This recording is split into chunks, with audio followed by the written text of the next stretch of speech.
Alright, hello YouTube, good morning, good afternoon, good evening, wherever you are. This is the Potato Smasher. So today we're going to be doing a slightly different style of video than I normally do. Today we're going to be taking a look at a ship in port. Actually, more specifically, we're going to be doing what I call the weekly review. If you've been on the forums, you will have seen that I've written reviews before on various different tech tree ships, some premium ships as well.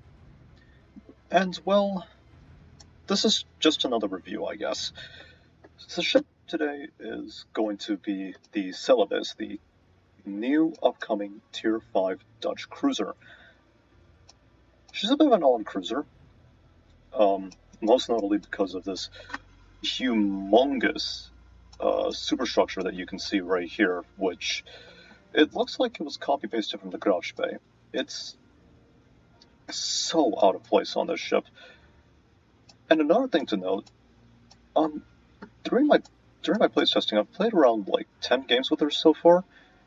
She might just be the next best Tier 5 cruiser. I know that we all say that the Frutaka and the Exeter are the best Tier 5 cruisers, but in reality, this ship might very well be the next one. So before we go into the details, I'm going to go over what I have her set up with. I have all of her modules selected because this is a early access ship, which means that you come with all the modules pre-selected or pre-unlocked. In the first slot, I have Main Armaments Modification 1. The second slot, I have Engine Room Protection. And in the third slot, I have Aiming Systems Modification 1. Just standard cruiser upgrades at this tier. Engine Room Protection, since your engine is quite prone to being knocked out by large caliber high explosive shells, which you'll find most commonly around this tier. As for the commander build, I only have her with a 6-point captain. However, my build for her would go as follows. I have Adrenaline Rush selected because I did want that little bit of extra DPM. A proper commander build would go Last Stand, Priority Target, Superintendent, Concealment Expert for your first 10 points. Then Adrenaline Rush, Top Grade Gunner. I guess you can go Survivability Expert. Honestly, you only really need the 10 points with this ship, because she only has 3 consumables. You only have a damage control party, a hydroacoustic surge consumable, and a spotter or a fighter. Now, coming to the consumables, of course, I would suggest sticking with the spotter. You really don't need the fighter. But again, commander build would go Last Stand, Priority Target, Superintendent, and Concealment Expert. Adrenaline Rush, Top Grade Gunner would be my personal choices. You can go whichever way you like. You can even build her into anti-aircraft defenses. That would work just fine as well. Just to up her A defense numbers a little bit. Now then, getting into the actual ship itself. Let's start off with her armor. Survivability is rated at 26,600 hit points, which is squarely in the middle of Tier 5 cruisers. Not bad, not great. However, it's her armor that's the most interesting. If we take a look at her armor layouts, you'll notice that she has a 13mm nose and stern, like most, and not most, all Tier 5 cruisers. She has 16mm central plating, and she has 10mm superstructures. All this means that she can be overmatched by same tier battleships. However, it's this part that you have to take note of. If we just take away the plating and the superstructure, take note of her Citadel. We also remove the casement. This is her Citadel. It's slightly below the water. It's actually very high above the waterline, which would imply that she's easy to Citadel. She's not.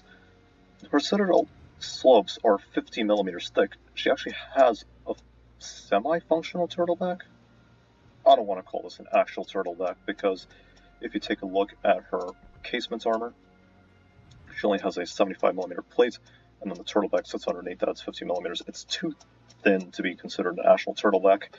It's more like the semi-functioning turtleback that you find on the higher tier German cruisers.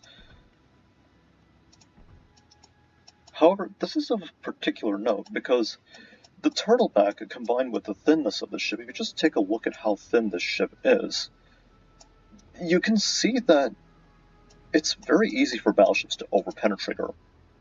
And again, she only has 75mm sides and that 50mm, those 50mm turtleback slopes.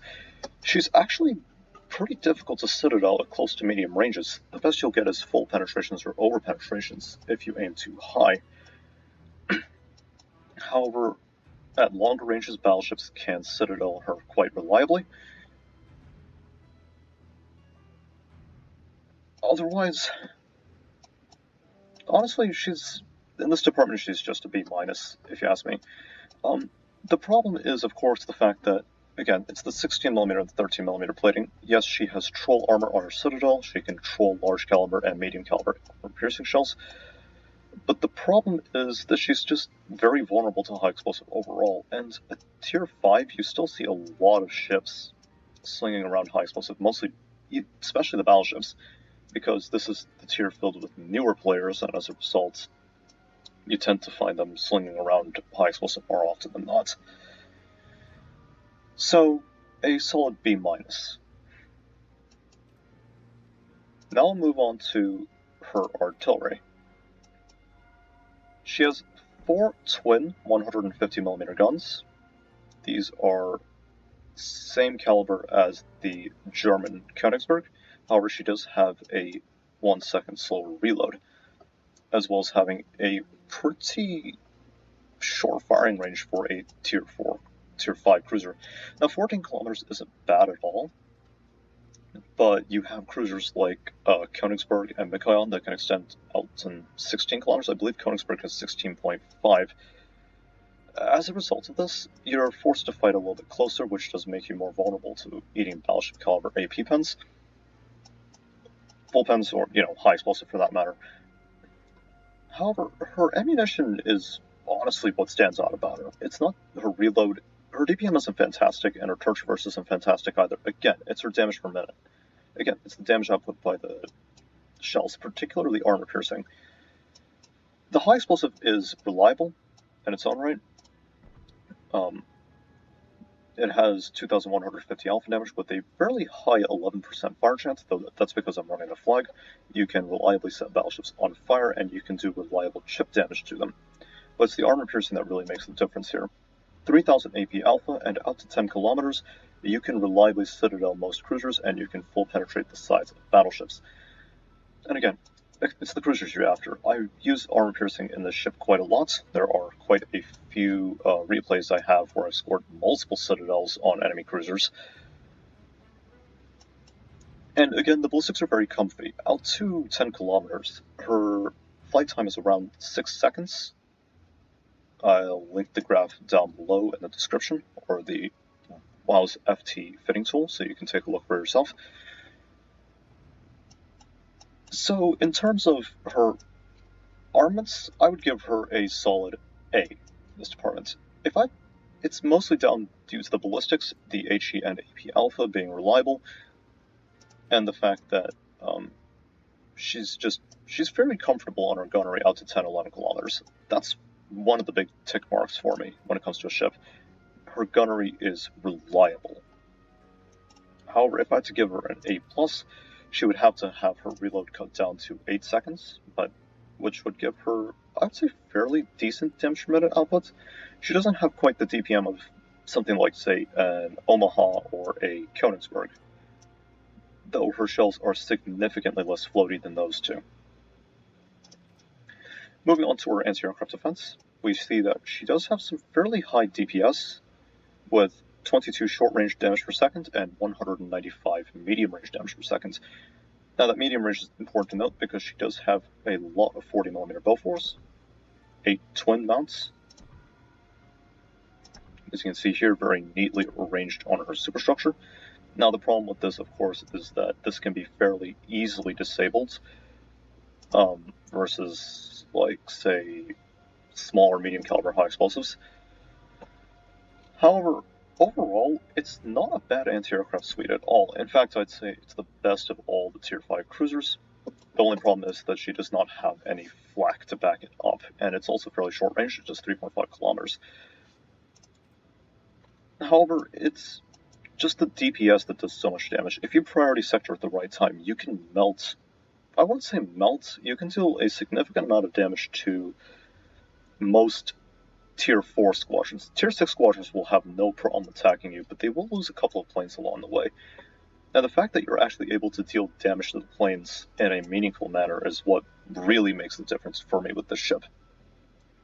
However, again, it's the lack of flak and more importantly, the lack of range. So unfortunately, I have to give her I'd give her a B here.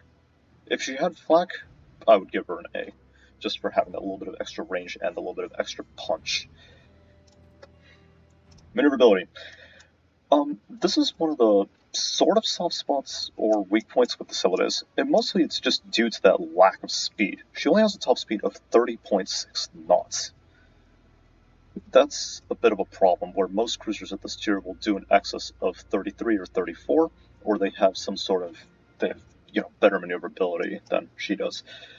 However, that doesn't mean her handling's bad. She has a turning radius of 580 meters and a pretty quick rudder shift time of 7.7 seconds.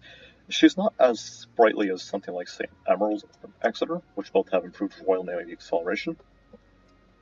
But she is very, very comfortable to drive, and very, very comfortable to kite and dodge with, in my experience. And in addition to this, it also makes her pretty good at dodging torpedoes reliably. I'd say that she's on the better end of dodging torpedoes when it comes to dealing with, at the low tiers you find most matches are infested with destroyers. You'll see most people grinding out their Clemsons, their Minakazes, so on and so forth. So it's not bad. Not great, but not bad either. And finally, we have to talk about our concealments. You'd expect with that gigantic tower and those gigantic funnels, her concealment would be similar to, like, Omaha. Her concealment's actually fairly respectable, with a 11.9 kilometer base surface detection range. Now, if you were to, say, go to Bob's FT, like I will, just to check that out, or you were to take a look at, or just go to the commander skills and you just click on, Concealments Expert, her minimum concealment drops to 10.7 kilometers, and her aerial detection range drops to 4.6 kilometers. Now, of course, I do need extra points for this, but that concealment's actually not bad. It's on the better ends of the Tier 5 cruisers. It's nowhere near, like, Exeter or Emerald, but it's fairly respectable, especially considering that she has this gigantic 5-head. Yes, I called it 5-head, because that's what it is. It's a 5-head. Honestly, it's not bad. Not bad at all. Overall, as a ship, just looking at her statistics and how I've played her, she's a very, very reliable ship, very comfortable to play, and I give her a good boat rating, similar to how Little White Mouse from the forums would give ships a good boat, mid boat, so on and so forth. She's a solid, good boat. However, if she was to be better, again, I would probably give her a slightly faster reload. I know this is her historical top speed of 30.6 knots, but I'd probably cut her rudder shift down to something like 7 seconds if I wanted her to be a little bit better. Just a little bit fine-tuning. Maybe to balance that out, increase your concealment to like 12.5, because, seriously, you should be visible from the moon with this. So before we move on, let's take a look at the history of the ship. Let me just pull up the history really quickly.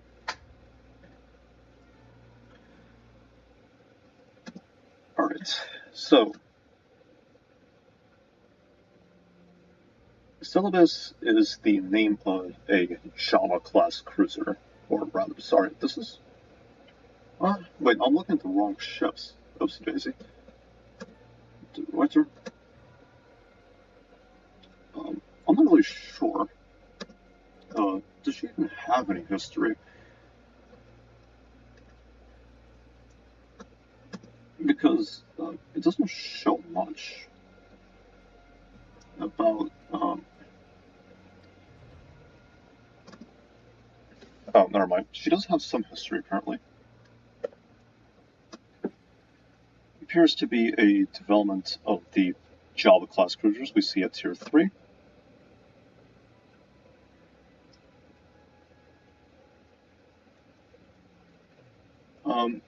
It's a paper ship. She's basically a development of the Java-class project. This time, she loses 2 gun barrels over the Java class at Tier 3, but in exchange for this, she does gain super fire and turrets.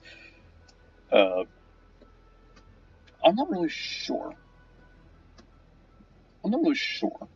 About her history. If we were to take look at something like Kishtuin being dropped, or Tezem Provincian, we could definitely give some history about her. But Celebes, there's no history whatsoever. She's just a development of the Java class that was cancelled in like the 1930s when World War II broke out. That's all I can really say about that. Actually, description. I think she's description. Yeah, Europe design 1938. The cruiser was a development of the Java class ships. She was larger in size, and her main battery guns were mounted in turrets. So that's all I can really say about that. Anyways, we're going to cut out of the port, and we're going to cut to a gameplay clip that I have of her. A fairly interesting game that I had, demonstrating her strengths with the armor piercing and the high explosive.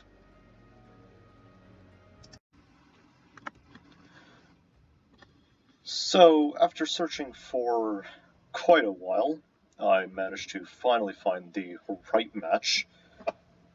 Shit, this is thumbnail too. Just gonna grab that thumbnail real quickly. So, this is the match I played in the Celebes. This is the match. The match that perfectly describes the Celebes' power, and its armor piercing and its high explosive. I'm just gonna fast forward this a little bit, so we get to the interesting bit.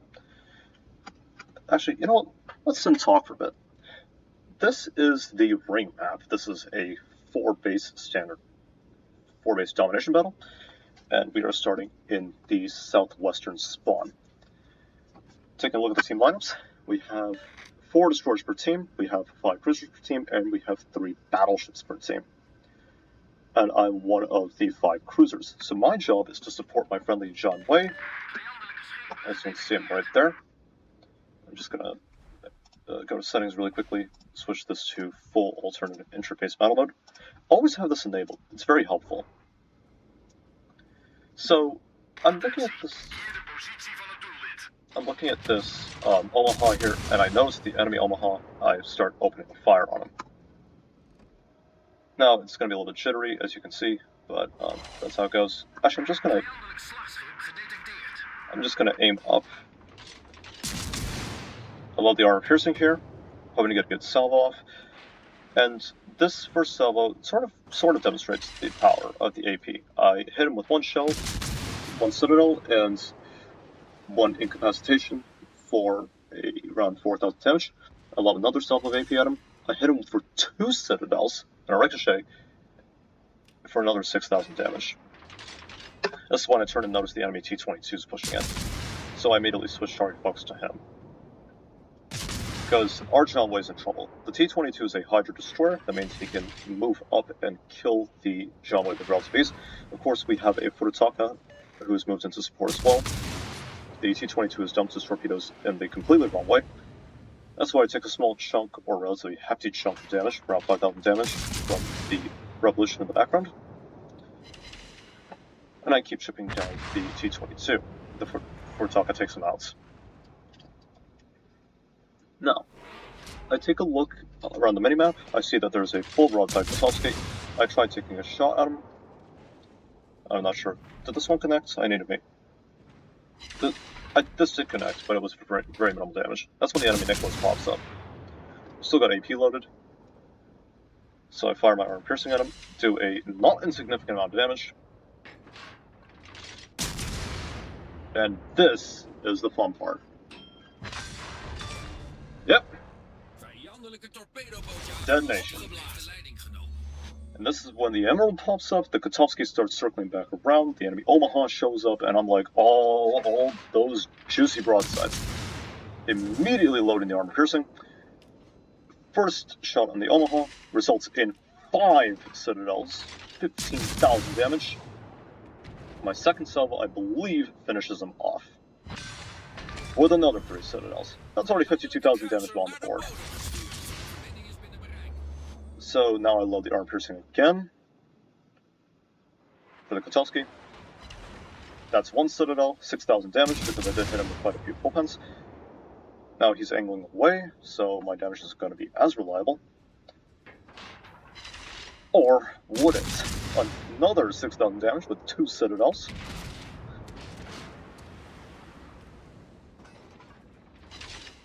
And another Citadel for 3,300 damage. I immediately switch target priority to the Omaha.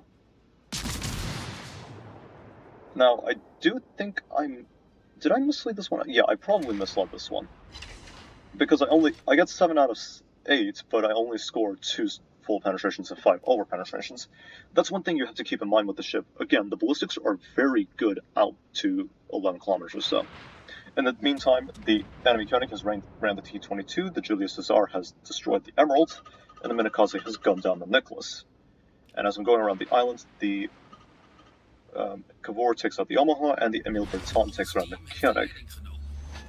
Now, this is basically it for this particular clip. There's just these few moments, so I'm just going to fast forward this to where Actually, this was another interesting moment. This is where I started taking pot shots at the Nicholas. And you can sort of see just how reliable the ballistics are.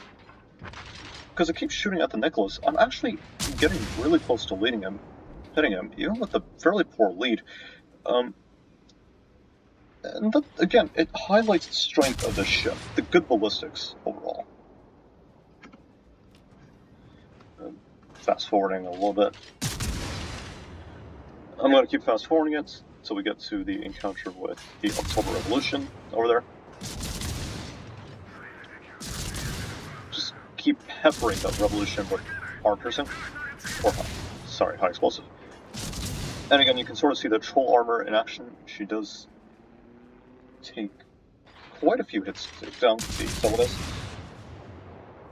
And it's just, her overall effect in this is tremendous, really.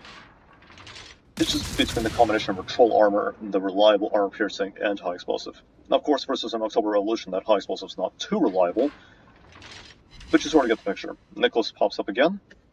I want to just try and play with the zoomed in feature, just so that I can sort of show how I'm leading. It's shaky, so I'm just going to switch this back out. Still shooting at the Nicholas, 11 kilometers. Again, you can see just how flat the ballistics are. Just look how comfortable they are. Blind shot, I still land 5 hits on an incapacitation. And of course, this is where the Nicholas opens fire for no reason. I guess it's just end of the game. So I'm just going to fast forward this. Again. The October Revolution starts focusing me. I switch my focus to the October Revolution. Comfortably dodging his armor piercing Celebes.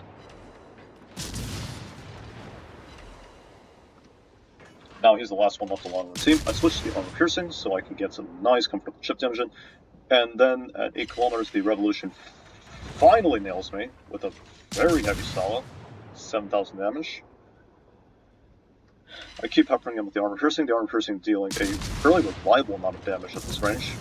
Of course, at this point I know I'm going to go down because I'm 7 kilometers from the Revolution. Or I would go down if it weren't for the fact that, again, with that troll armor, out of that, or the Revolution is just aiming too high. And this is the salvo that finishes me. 9 305mm guns just don't miss. So that's game 1, 89,000 damage, a devastating strike, and a Confederate.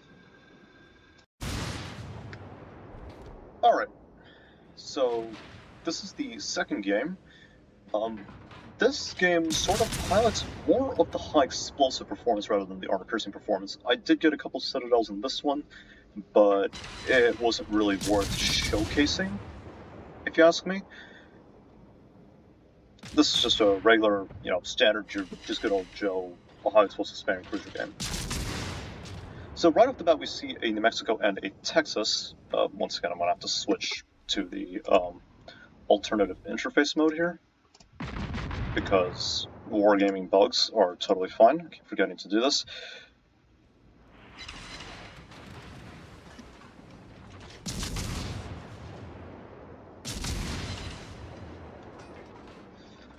So, of course, at this point, I'm using armor piercing here because that's a broadside Texas at like sub 10 kilometers. Of course, I'm going to use the armor piercing just because it does so much more damage. But at this point, I realized that's a New Mexico and a Texas. I'm going to be in danger here if I do not get out, because I will be mauled alive if they turn their focus towards me. Fortunately, the friendly boss thrust has lobbed some torpedoes towards the Texas. So the Texas should be going down to this, I think. Did he? No, he doesn't go down. He takes a pretty hefty chunk of damage from the torpedoes, but it does not kill him. But noting that, I've switched down the high explosive, and this is where you notice one of those vulnerabilities. I only took like 3,000 damage, but you notice how easy my engine was to knock out there. That was in New Mexico shooting high explosive at me. He's not running away. I'm continuing to shoot high explosive at him. Just raining high explosive and such.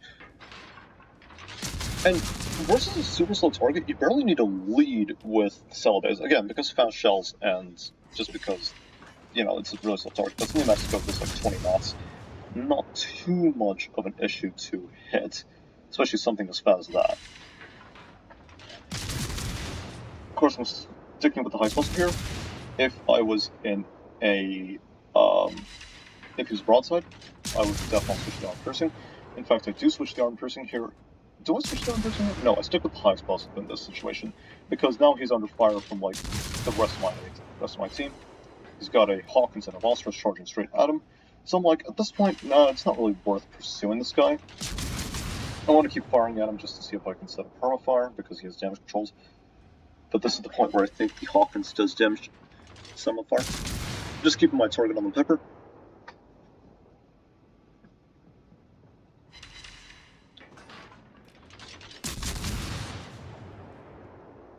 At this point, I decide I have to head south. Now, you notice why I have to head south if you take a look at the minimap. I'm just going to bloom this out a bit. You notice that it's only New Mexico on this flank.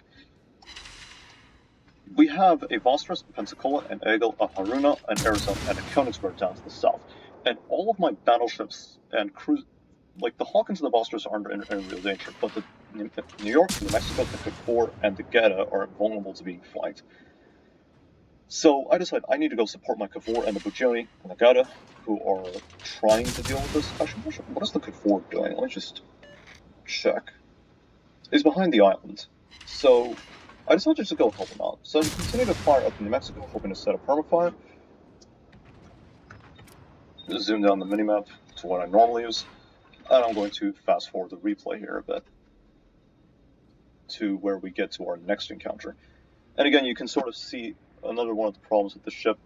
It's just the atrocious speed. I wouldn't call the speed atrocious, it's just that she's very slow for a tier 5 cruiser. That makes repositioning difficult. Alright, so this is where we get to our next engagement. This is where I open up on the ARP Haruna when you get a fire. That's when I spot the enemy Vostros. I instantly get a fire on the Haruna, and I switch to the Vostros. You notice how I'm barely taking any lead on this guy if you look closely. And that's because, again, the ballistics are so comfortable. Yes, he's kiting away, but I don't really have to take that much lead on him because, well, first of all, Vostros isn't a very fast destroyer, and he's not too hard to, hit. Of course, he goes silence, so I switch my fire back to the Haruna. I set another fire on him, and I start to kite away, hoping to attract this Haruna's attention. He damage controls here. I can turn here, going quite slowly, and again, you see the Celebes' troll armor in action. He hit me perfectly waterline, and he still only got full penetrations and over penetrations. Actually, I don't even think he got any full pens there, he just got over pens.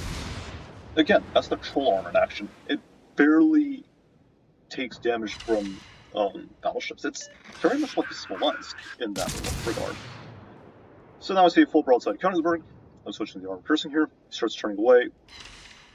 I deal about 1500 damage to him with the armor piercing. I continue to fire the armor piercing because that's what I got loaded in the barrels. This is why I switched to the high explosive.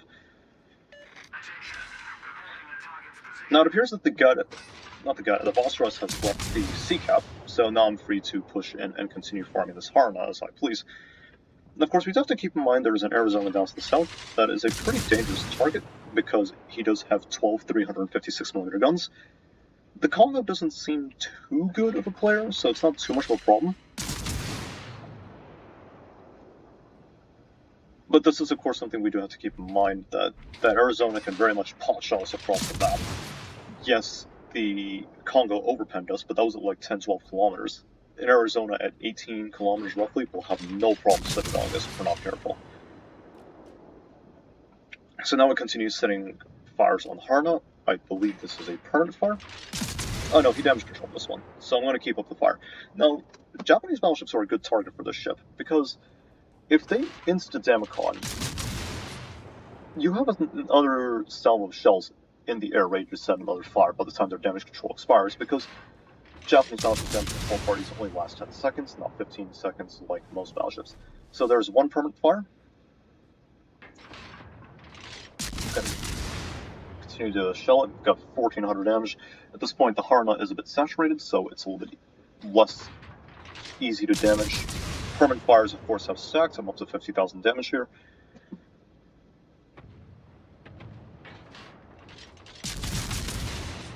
That's another permanent fire. That's two permanent fires, and this is where I notice the Arizona, and I'm like, ooh, big, juicy, full health Arizona. That is food if I ever saw it. That is just food. Arizona taking some weird pot shot towards the back of the map. I have no idea where he's looking. So now I switch my target priority to the Arizona just as the guided smokescreen expires. And I instantly get one fire. Continue to focus fire on the Arizona, hoping to distract him from the Bajoni that has been caught horribly out of position. It's hidden the smokescreen that the guide has set far too long. Does the guided Bajoni go down here? No, he dodges comfortably. So I wasn't able to distract attention, but my permanent fires have done a good amount of damage to the Harna, up to 70,000 damage. And I continue shelling the Arizona. Now the Arizona starts healing. He starts healing way too early. He doesn't have a heal for when he needs it. Yes, I'm shattering on the Arizona, but now I'm going for the superstructure because I'm close enough. I can pinpoint it a little bit better. Now I'm starting to get some pen damage in there. Bajoni doing a good amount of damage. Or it's not even the Bajoni, I think it's the battleships in the background, as well as the Gaida. Oh no, it is the Bajoni. I'm sorry. But this is where the Arizona takes a big hit. It loses a substantial amount of health to the guided torpedoes. The Vosteros floods out the Cavour. That should be one fire on the Arizona, finally.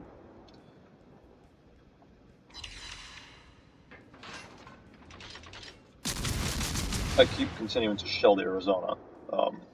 And this is where he starts shooting at me, so now I know I've done my work. I've distracted him from the Bajoni. He gets one full penetration on my stern for around 3,400 damage.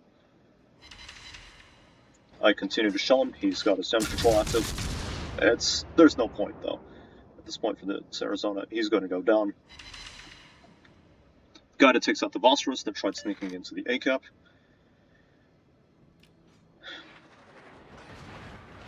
I balanced the shell off the Arizona, apparently. 75mm belt for the win. At this point, I don't use the armor piercing, the high explosive anymore. I'm just switching to the armor piercing, just so I can get that meaty full pen damage, because now I'm showing full broadside to get all his guns on target. I get overpenned again, and I secure the kill on the Arizona, and that's the end of the game. So, there you have it. The Celebes, the Tier 5 Dutch cruiser. Is she a good ship? Definitely. Is she as good as the Furutaka and the Exeter? Not really. Those two have their strengths. The Exeter, of course, has torpedo armaments. The Frutalk also has torpedo armaments. In fact, most of the Tier 5 cruisers have torpedo armaments. I think the only one that doesn't have any torpedoes is this ship, the Celebes. A bit of a liability, but is it a problem? Well, when you have armor-piercing power and high explosive power and the ability to kite comfortably like this, I don't think the lack of torpedoes is an issue at all. In fact, I'd say that Celebes is better than most of the light cruisers at this tier. I'd put her comfortably on par with the likes of Königsberg in terms of overall strength. Just between her troll armor, her comfortable gunnery, her armor-piercing performance for AA defenses, and her concealment's not bad if you were to build her out. But again, she's not as good as Frutalk or Exeter. Is she better than Geneva? She's slightly better. Her reload's a bit sluggish for a light cruiser. Well, it's fine for now. But Geneva, of course, has a 20-second reload for no reason at all. And honestly, in terms of light cruisers, she's not on par with Königsberg. She's better than Königsberg. Yes, Königsberg has the brawling power and thought, but Königsberg is squishier than this ship, and it doesn't have as good ballistics, and nor does it have the troll armor. Königsberg is very, very easy to Citadel compared to this thing. Anyways, that has been the weekly review on the HN LMS Celebes, the new Tier 5 Dutch cruiser. I will see you all next time with a written review on the USS Fletcher. That's it for now. Potato out.